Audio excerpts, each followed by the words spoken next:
પ્રકરણ 5 સમાંતર શ્રેણી સ્વાધ્યાય 5.1 પ્રશ્ન પહેલો છે સમાંતર શ્રેણી માટે એ અને ડી આપેલા છે એટલે કે પ્રથમ પદ અને તફાવત. તો શ્રેણી શોધો. હવે સૌથી પહેલા આપણને પ્રથમ પદ આપેલું છે અને પછી આપેલું છે તફાવત. પ્રથમ પદ માટે આપણે લખશું a = 3. આ થઈ ગયું પ્રથમ પદ અને એ જ બનશે આપણું t1.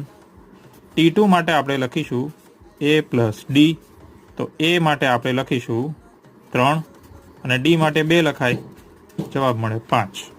એ રીતે આપણે t3 ગોતીએ. t3 માટે આપણે લખશું a + 2d. હવે આ કેવી રીતે આવે છે? તો a + n - 1d. અહીંયા આપણે 3 મૂકીએ તો આપણને મળશે a + 2d. તો અહીંયા આપણે a માટે મૂકશું 3 અને 2d માટે આપણે શું મૂકીશું?